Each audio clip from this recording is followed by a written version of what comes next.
Welcome to the Holistic Inner Balance Podcast with Dr. Nicole Cain and Happy Healthy Hadlee, your go-to resource for natural mental health and wellness strategies so that you can become the expert of your own emotional and physical well-being. merging modern science with ancient wisdom.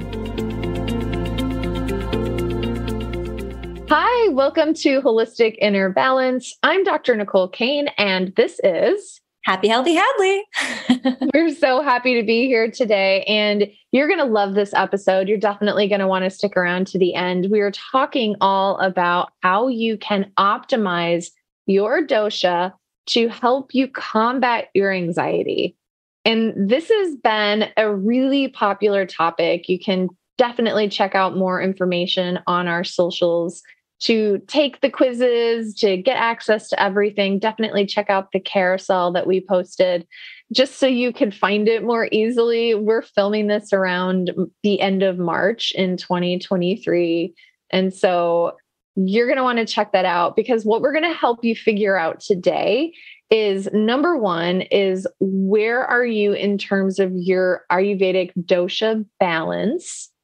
And then how that may be contributing to symptoms of anxiety or irritability or brain fog or whatever's going on mentally and emotionally. And then Hadlee is going to teach us about lifestyle changes that you can make right now so that you're not having to pop more pills, take more supplements, but you can actually eat in a way that helps you get the results that you want. So this is going to be an awesome episode. Yeah, so we're going to go into all things nutrition. This is the question that I get asked probably very high up on the list. And so I am really excited to be able to talk about nutrition with Ayurveda. And today we're going to go into Vata and how Vata comes up in the body, in the mind, and then how do we actually balance that based on the foods that we're eating. And potentially as important as the types of food we're eating is actually how we're eating. And so we're going to go into that today as well. Ayurveda is all about how we're eating. How we do things is just as important as what we're doing and how we're eating and all of that good stuff. So let's do it. Let's do it. All right. So your homework is, if you haven't yet, I want you to go to your website and I want you to go online and then click on the link in the bio. There's going to be a link in the show notes here. And I want you to pause this episode and then take the dosha quiz that's there. It's free. I want you to take that and then write down your results. And then secondly, you're going to click on the link that says to take the 8 types of anxiety quiz. And when you get that result, write that down and then come back here, unpause this episode and give it a listen. Yes. All right. So Hadlee, I would love to talk about, first of all, just what is Vata? And then we'll go into how Vata can show up in anxiety. Perfect. Yes. So Vata is, we've given a rundown of all of the doshas. If you haven't listened to those podcasts in the past, that'll help you get more of an idea of what it is. But just briefly, Vata is made of the elements of space and air or wind in Ayurveda. And so basically what that means is it's super light, very mobile. If you think about how we might have too much air in the body, we might think like bloating, gas, constipation, all the things that you're like, oh, that's just trapped air literally in the body. And then in the mind, it might look more like an airiness in the mind. So maybe a spaciness, racing thoughts, anxiety is very, very, very common if you have a lot of Vata, though we've talked about how all of the doshas can have anxiety just in different ways. But Vata is the most classical in Ayurvedic texts. It's anxiety is there's some Vata in all anxiety. Basically Vata is the air and ether or space elements. And so it can show up in a number of ways. Oh, another way is cracking joints, right? Like literally air trapped in our joints, arthritis, things like that, achiness, dryness in the skin, the sinuses, in our digestive tract, all of that good stuff. So Vata, you're describing all of these air sensations. And so like floating air in your head, something rising up. And did you say reflux, or is it more like gas and bloating? Does it like stay put and get trapped, or does it rise up? More like gas and bloating. The reflux would be more like pitta. So because the burning, the heat and reflux. Yeah, exactly. And pitta, usually the direction of pitta is usually up or like straightforward. Pitta is very like focused, whereas Vata is very dispersed. So there's just like a movement and kind of a chaos that ensues with Vata. So the thoughts like that, I'm imagining that chaos. So if you have thought anxiety, one of the 8 types of anxiety, like you're describing, these Vata thoughts are like racing and chaotic and all over the place, and they can be anxious, but it doesn't sound like there's any of that like grounding element that may help you like feel centered, feel focused. It just sounds like it's just pure all over the place. Right. Exactly. Yeah. And like when we have a lot of that Vata, then we can actually also become depleted from all of that movement and all of the things that are, going on either in our minds or maybe in our schedules, or maybe we're just moving our bodies too much, right? Like that's possible too. And then we can feel depleted. And so that can happen with Vata as well. Sometimes people think that Kapha, that they're like, well, I'm like lethargic and like tired all the time, so I must have more Kapha in my constitution, or I must have a Kapha imbalance, when really they're just depleted because of all of the movement that they've been doing in their minds or their bodies or their schedules. How does Vata depletion present? So that can happen and we've talked about how sometimes Kapha will come in to protect that Vata depletion. But essentially it looks like fatigue, and Vata fatigue is slightly different from Kapha lethargy. So Vata fatigue is like a feeling of, I have done so much and now I'm empty. Whereas Kapha is like, I have been resting so much and now I feel heavy. If that makes sense, that differentiation. I can totally resonate with that. Like doing all the things, all the chaos, like especially traveling. So before we hit the record button, we were talking about how I've been doing a lot of traveling. I know you have also. Yes. And it's like, I have done nothing but fly through the air at 30,000 feet. And I just feel so exhausted, but it's not the same feeling of exhaustion versus like if you sleep in too late and you just like don't want to get off the couch. It's different. Yes. Yeah, exactly. Totally different. And then if you want to bring Pitta into the mix, that can also cause that more like depletion, where you're just like burning your fire so much and then it burns out. And then that can cause like a Vata depletion.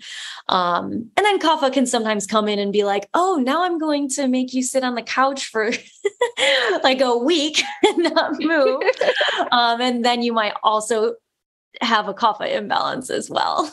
So this can really take a tax on your endocrine system. And so I'm thinking about like all of this activity, all of this chaos, and how that can affect the endocrine system.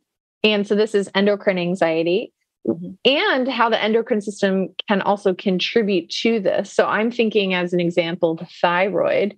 If your thyroid is a little bit overactive, whether it's caused by something you ate or your lifestyle or your genetics or medications or trauma or whatever it is, regardless of the cause of it, it can put us out of balance, but then our being out of balance can further aggravate the thyroid. And exactly. I imagine like that could be the same with your sex hormones. And so you want to be thinking about your doshas. You want to be thinking about your organ systems with respect to those.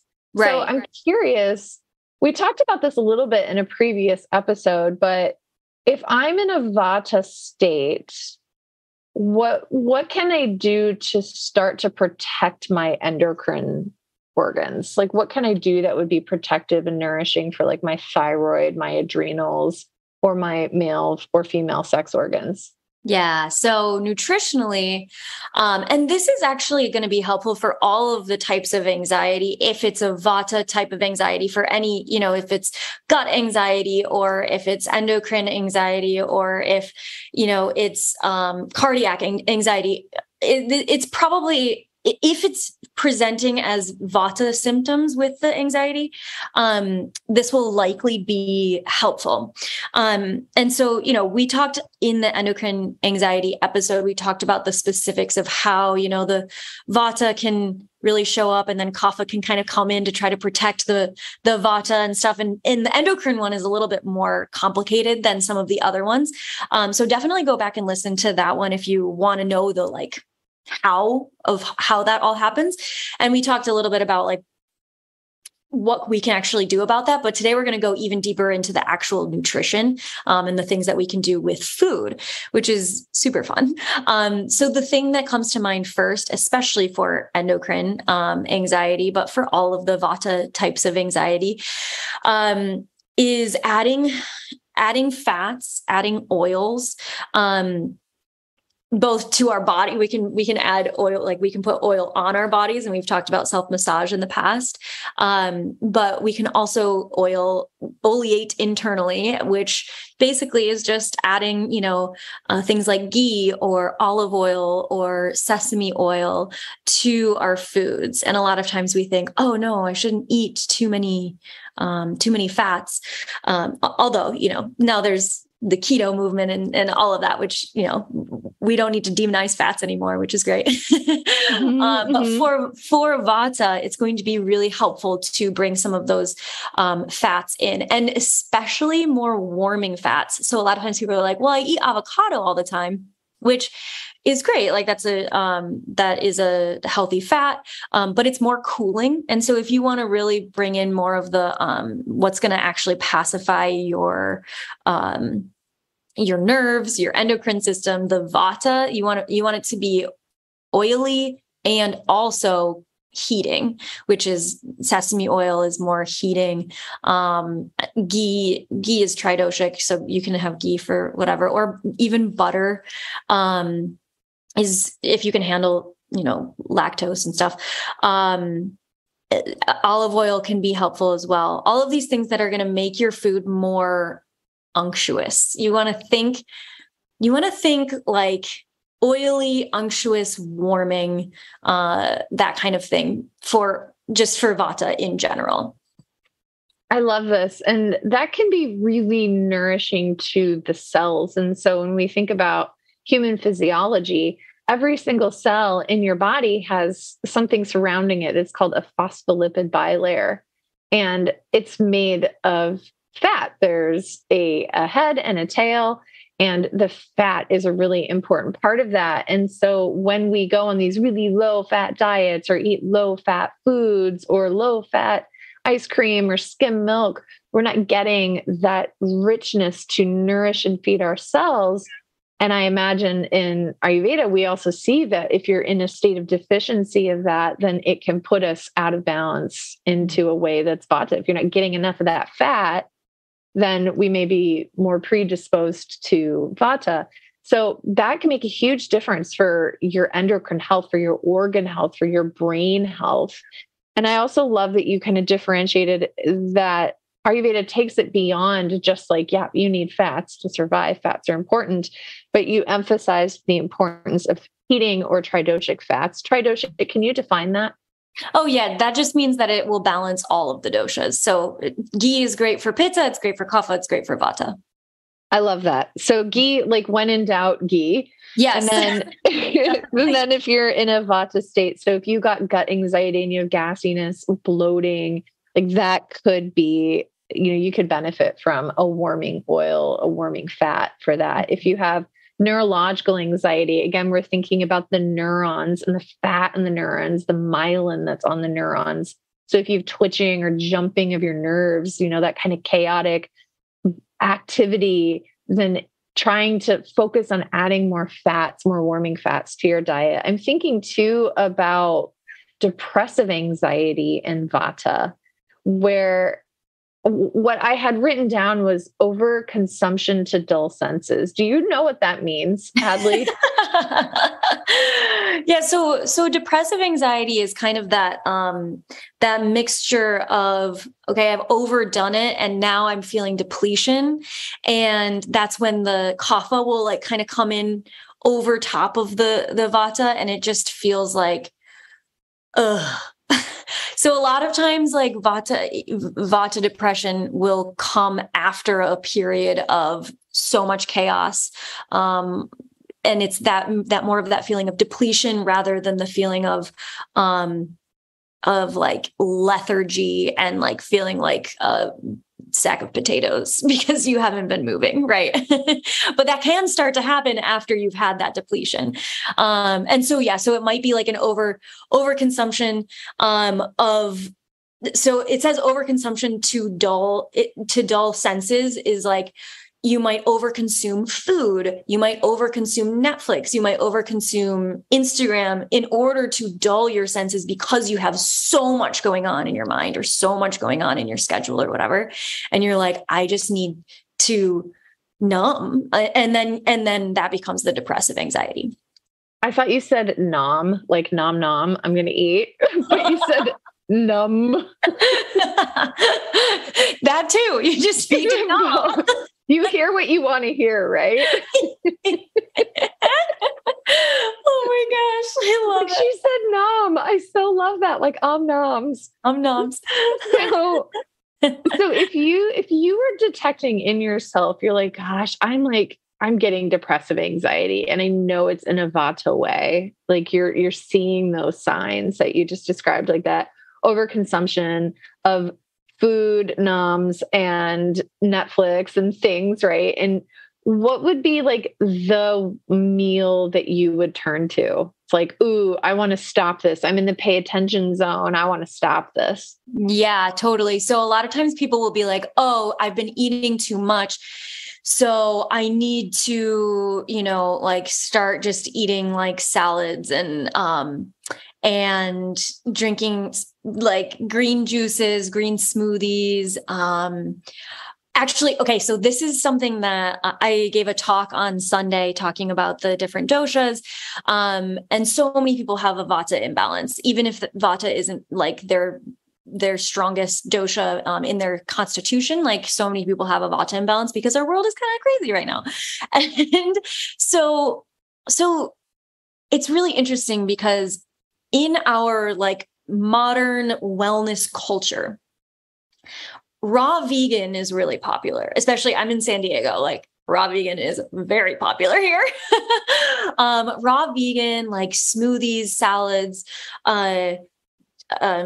green juices, sparkling water, popcorn, because it's like a low calorie food, crackers, all of these things that are like, quote unquote, healthy. And then people are like, but why do I feel like crap? Like, why am I having constipation? Why am I having all these things?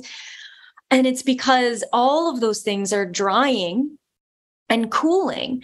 And they're all things that dysregulate Vata. And so if we already have a Vata imbalance and then we're just piling on all of that stuff, then that's actually going to make things worse for us, which people don't know, which is why I'm just so passionate about Ayurveda and how it's not a one size fits all thing. But so with depressive anxiety, if I were to say like, what is like a go-to food? Well, first of all, it's healing our relationship with food and not using food to numb. So that's like one piece of this, which is what I help my clients with like a ton. Like that's like one of the biggest pillars of my work that I do with my clients is helping to heal our relationship with food. Because there's a lot of just like wonkiness, even if it's not like a full-blown eating disorder, there's just a lot of like weird stuff with food. But then the other piece of that is my go-to meal, if I'm ever, just out of balance in any way, is khichdi. So if you follow me on Instagram, you'll see I post khichdi a lot. Like I eat it almost every day. it's tridoshic. So like we said before, tridoshic just means that it's balancing for all of the doshas, but you can add spices, and you can also add fats, and you can do different vegetables and stuff based on the dosha that you have. And so if you were experiencing a lot of vata, you might do more heating spices. And then you might also you might make the khichdi, which is just mung beans and rice with spices.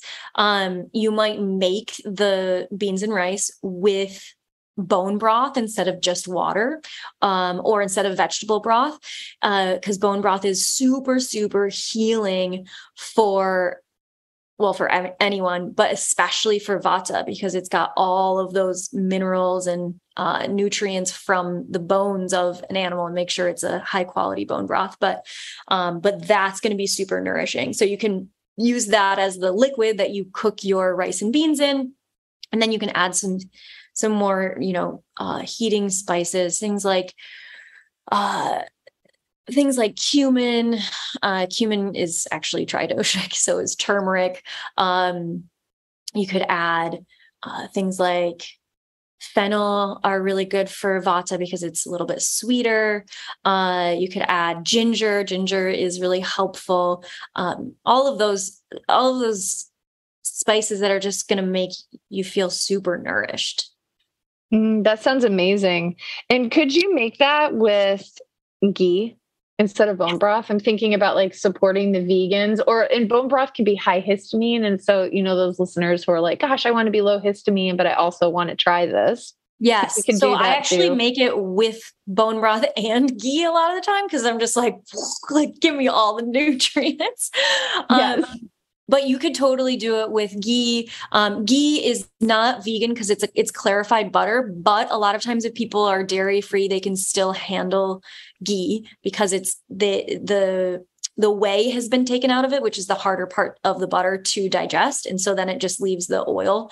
And the whey is like more of the protein. And so it solidifies and you can take that out.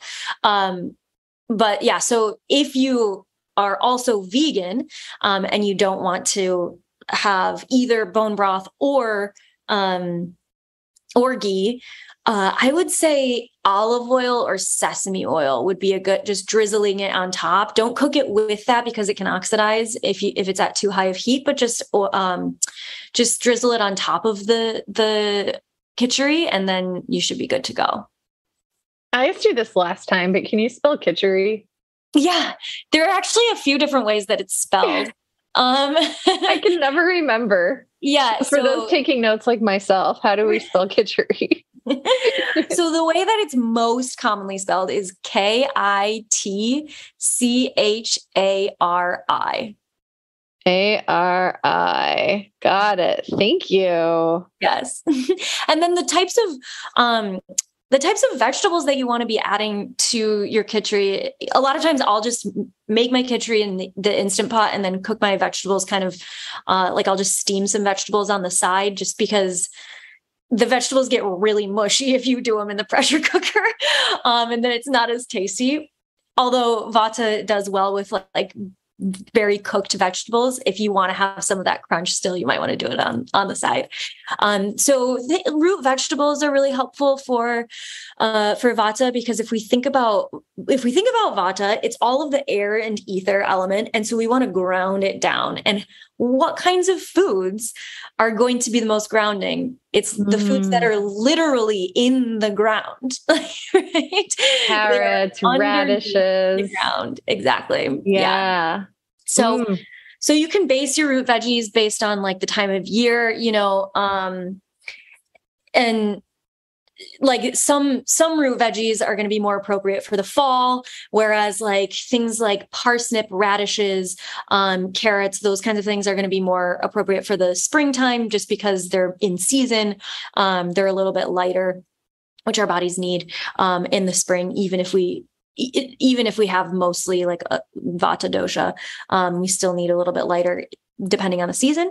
But in the fall, especially if you're listening to this at another time of year, things like squashes are really helpful for Vata as well. So like pumpkin and butternut squash, kaboka squash, all of those kinds of things are really helpful for Vata too. So you can add that to your khichdi as well. So to make sure that I'm hearing everything is that anxiety, and we talked about the 8 types of anxiety, they can show up differently depending on the dosha imbalance. And so today we've been learning about how they can show up in the Vata, the Vata imbalance. And so the theme that you're describing is lots of air and movement and chaos and a lack of groundedness. And so you were describing how nutrition can make such a huge difference. And you gave us a really good couple of hacks, the khichdi, some of the ingredients and spices, oils, how to prepare them, how to select them. And then there was something that you said at the beginning that I don't want to gloss over because I think it's really important. And you said the way that you eat is just as important as what you eat. And so I was wondering if you could tell us a little bit before we finish up with this episode today, a little bit about how to eat in a way that grounds, balances, and nourishes us, especially us Vatas. Yeah. So if you have a lot of Vata in your constitution, or if you've had a Vata imbalance, it's likely that you love to eat on the go. You love to graze. And so you're just kind of like picking at small amounts of food all day long. So grazing, that's what called out. Yeah. I know my mom, my mom does that too. And she always has. Actually, she does it way less now because she knows how much Vata she has and she's coming into her Vata stage of life and she's doing a great job of like, oh, okay, I need to actually change some of these things. But yeah, like just basically like picking at food kind of all day long, like just like little nibbles here and there. And that is going to, so essentially what happens in our body is like our body is always trying to be like on and like metabolizing. So if you think about like, you don't want your body to always be trying to sleep and also trying to be awake, right? We also don't want our bodies to be trying to metabolize and also trying to move and do all these things. Because if we think about like the nervous system and parasympathetic state or versus sympathetic state, like moving our bodies and, maybe like very intellectual activities, all of that kind of thing. We want to kind of separate those from the parasympathetic state, which is the rest and digest. And we want to really be in a state of peace and like serenity. I mean, I say that, and, it's not like you have to make your mealtime perfect. Like, please don't try to make your mealtime perfect because that might stress you out more. But just like sitting down, just like having maybe a rule for yourself that you don't eat like standing up in your kitchen at the pantry. And even that's actually also really helpful for your relationship with food as well. So like if you're going to eat like a bunch of cookies or chips or whatever it might be, and you're like, you're going to do it. You're going to do it. If you actually just put all of those things, so maybe you put a handful of chips, you put a couple of cookies, you put like, whatever other thing you're going to eat, you put all of that stuff on a plate and you're just like, I am okay with the fact that I am going to eat these things. That's going to do a lot for your relationship with food, as well as your digestion of the food. So like a lot of times we like eat things kind of secretly, or we eat things like in a rush so that we don't feel guilty about eating them. And so what I'm saying is like, just take the guilt out and be totally okay with it and present with it. And then it's going to be really helpful. And that's going to also, your digestion, when you're in that state of guilt or shame, that triggers the sympathetic nervous system state. So that like fight or flight nervous system state. And that's not going to be good for your digestion, because we need to be in a regulated nervous system state in order to digest properly. So that's what I'll say about how we are eating is so important, especially for Vata, because Vatas do also have just a more sensitive gut. Like it's just a little bit harder to digest foods if we've got a lot of Vata in our constitution. And then that will impact the rest of all of the types of anxiety. So obviously gut anxiety, gas, bloating, burping, all of that kind of thing. But it will also help with things like, depressive anxiety, your relationship with food. It'll also help with endocrine anxiety, thought anxiety, all of the things. I love that so much. And I was joking because I totally feel called out. Paul and I both do this. Like, for example, yesterday, this is so embarrassing to reflect on now. And so yesterday, like we come home, we're talking about work. We're so excited to watch the new Ted Lasso. So I've got like the remote control out. Paul's bringing me food, which I'm horking rapidly. I'm like, noms, it's so good. I'm like eating it. And he's standing at the counter, like hovering over the counter, eating it while cooking it. And then we're both like, when we're like or like sitting in front of the TV later, and we're both like having indigestion. And it's just like the perfect what not to do scenario for eating.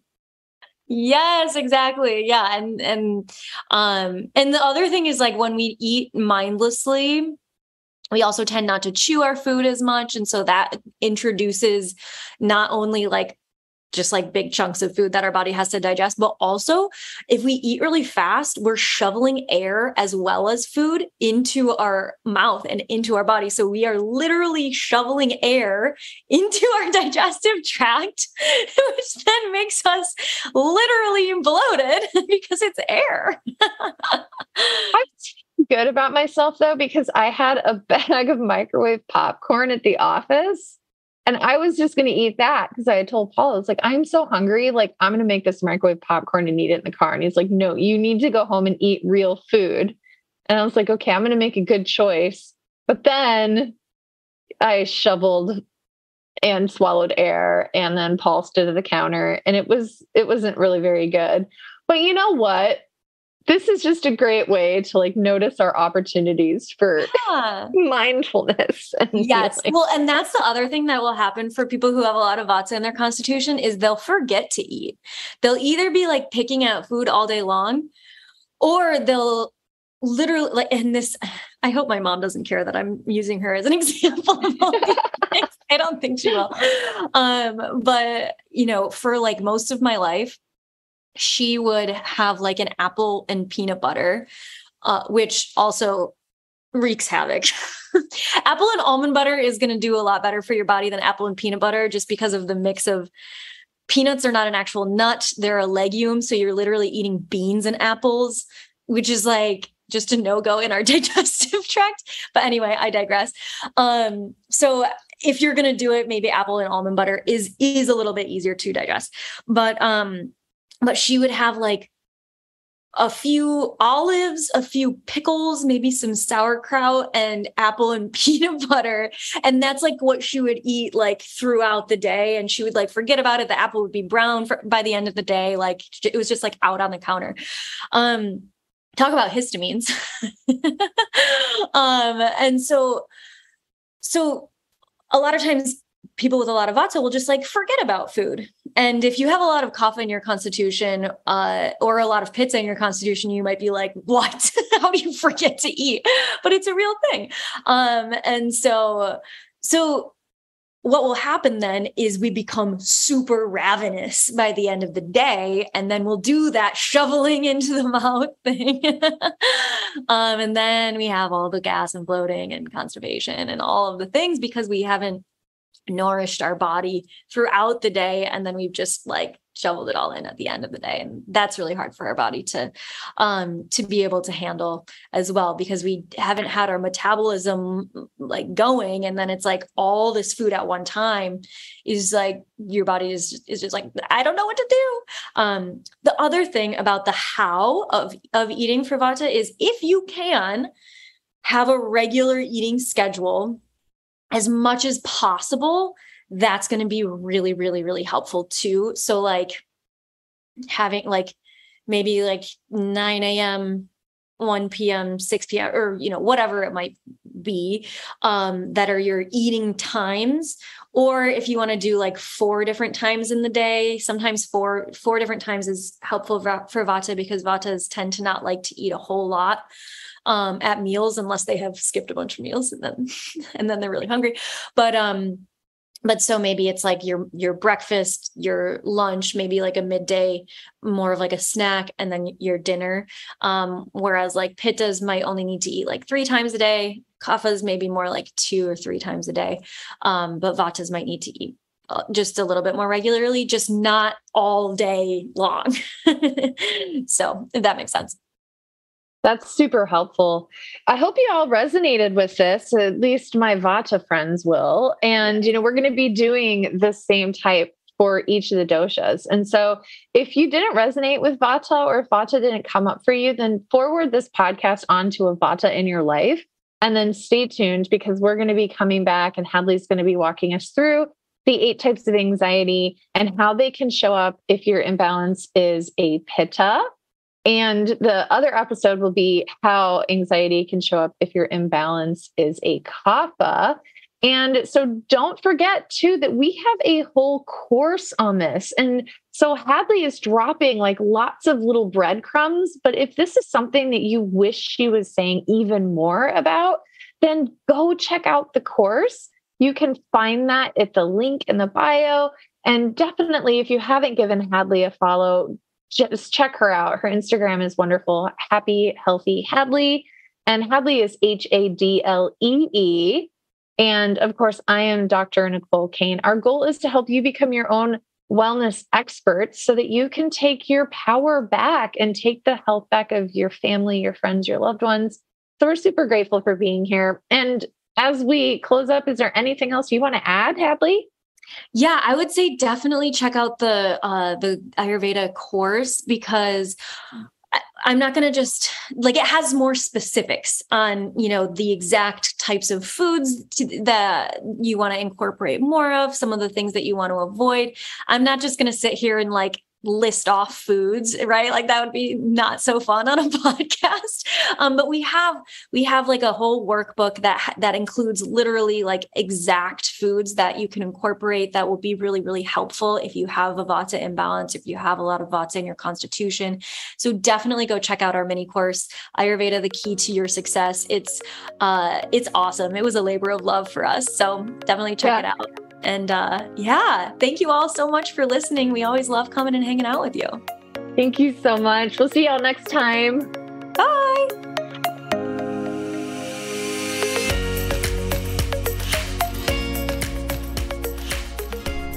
The recording you just listened to consists of the personal opinions of Dr. Nicole Cain, a naturopathic doctor with a master's in clinical psychology, and Happy, Healthy Hadlee, an Ayurveda expert with a master's in health behavior and health education.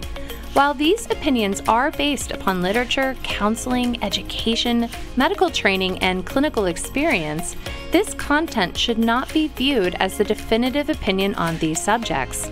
Listening to this podcast is not a substitute for any sort of medical, psychological, or other form of treatment. If you are in a crisis, please call 911 or call the National Suicide Prevention Line at 1-800-273-8255. If you are in need of counseling, don't hesitate to make an appointment with a counselor in your area.